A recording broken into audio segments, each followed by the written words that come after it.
Hi there, it's Kaya from kajcyika.crafts. Welcome to my first ever YouTube card making tutorial. I decided to celebrate this occasion with a YouTube hub, and you can win 4 different prizes provided by our sponsors. All you have to do is comment on every video from the hub and of course subscribe to my YouTube channel. You can find the hub list below in the description box along with the supplies I will use for this video. So, are you ready? Let's do this! So first I took a scrap piece of paper and a die, and I marked where the die ends so I will know where to end my inblending. Then I took 4 different colors of distress inks. I went with Seedless Preserves, Peacock Feathers and Mermaid Lagoon, and of course last but not least Black Soot. I found this color combo perfect for night skies. So first I will go ahead and took Seedless Preserves, and you can see it's a bit splotchy, but I don't really mind it because I know we'll die cut it and you won't really notice it. And you can see this beautiful blend from Peacock Feathers, where it goes from this bright purple to bluish purple and then to this bright blue color, of course Peacock Feathers. Then I went ahead and used Mermaid Lagoon and I blended it out, and you can see this transition as much as the one with Seedless Preserves because the colors are more similar, but I love it anyway. And now we'll darken it up with Black Soot, and you should be really careful because this is black color and you quickly overload it. So I will just go ahead and put it on some, and then I will blend it out with Mermaid Lagoon.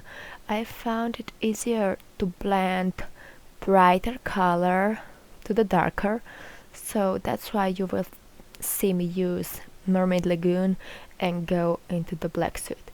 It's just easier for me that way. And just finishing touches, some more blending with Seedless Preserves, and that will be it. We'll go ahead and just die cut it.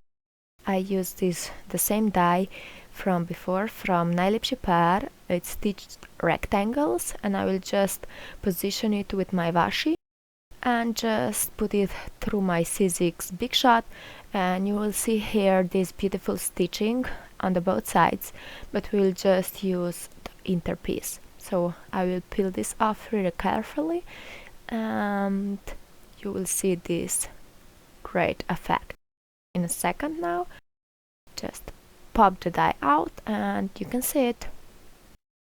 Next thing was to choose a set I will put on.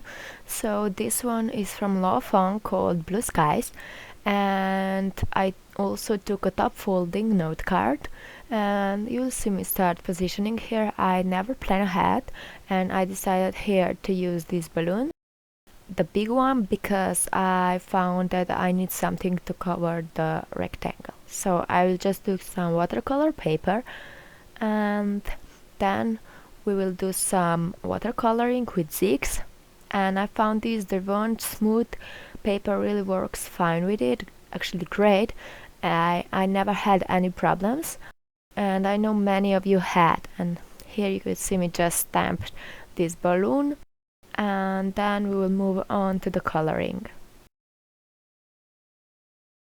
I took my zigs and I went with grays because I think that we have a lot of color going on this small rectangle, and I just thought that I shouldn't bring new color in, so I went with neutrals. I took 2 grays, so we'll do some dimension, and that we'll make with some shading and highlighting.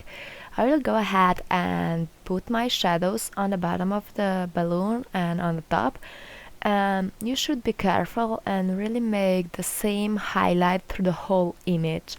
As you will see me here, I will try to put the same amount of highlight in the middle, and I will just blend the rest out. So you will see I will just put the color again on the top and the bottom and just blend it out. You want to make sure you put enough of color so you get that dimension that you want you can see that I went in a lot of times before I was happy with the result, so don't quit too quickly. I'll go ahead on this middle part again, and as you can see, this is brown gray. It's a bit darker. The color is called brown gray, even though you can't really see the brown, but it's a dark gray. And then when I'll be happy with it, I will just use the lighter gray, that's called light gray. And even though you won't really see it much, I promise it's there, you will see it later. But now I will just go ahead and do the same highlight once again. You want to make sure you don't forget this, because that's the main part for doing the dimension you want to make.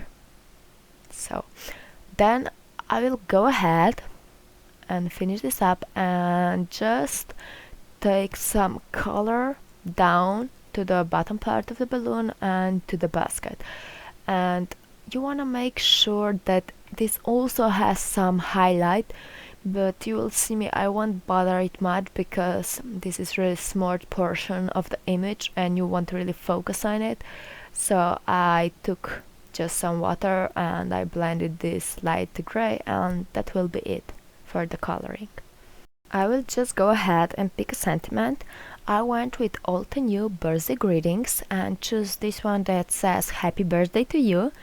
And I took a black panel and we will do some embossing.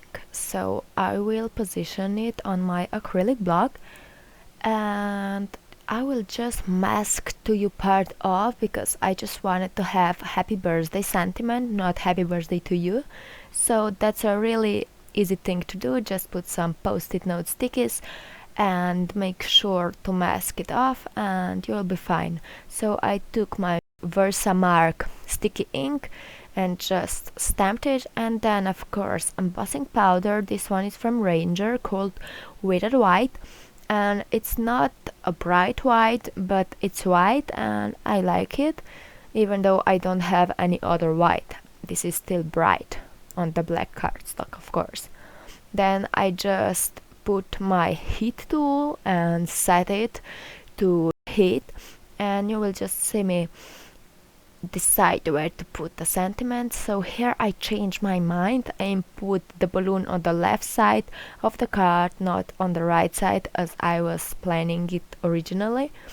And there the last thing was to position the sentiment. I went ahead and trimmed it down some diagonal line to more interest, to do some more interest, and I will just go ahead and glue this to my card panel.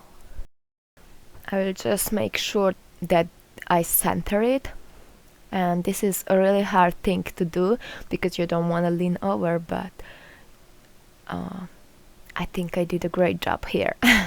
So I will just put it like this, and then I decided that I need some more detail. So I went ahead and put some dots and lines on the balloon, and you can hardly see it again, but for me it really makes a difference, so I just went ahead and make it.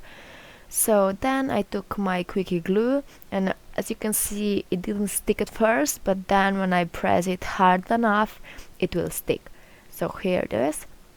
This is how it will look like. The only thing we need to do is to add some detail, because I found this panel a bit boring and the night sky wouldn't be so boring. So yeah, I took my gel pen and just put a dot here and there, and I think it's a lot better. Then the last thing was to put a foam tape behind my balloon and of course behind the sentiment, so it will be equally raised, and that will be it. We'll just glue it down and we will be all finished. You can see me here that I trimmed down my rectangle piece so it will fit perfectly.